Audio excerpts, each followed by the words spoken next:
Мен осылай май құйып, одан кейін бір пиязды салып қойдым. Бұл қуырылсын жақсылап.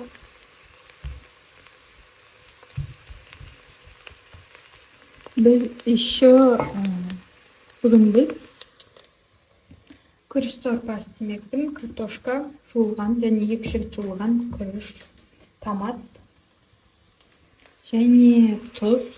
Тағы керек болып жатса, қалғандарын беруге болады. Мен үстіне шөмелде су құйдым, картошкаларды салдым. Картошкаларды бастап қуырып алған. Қуырып кеп, одан кейін су құйдым. Енді келесі бізде күріш.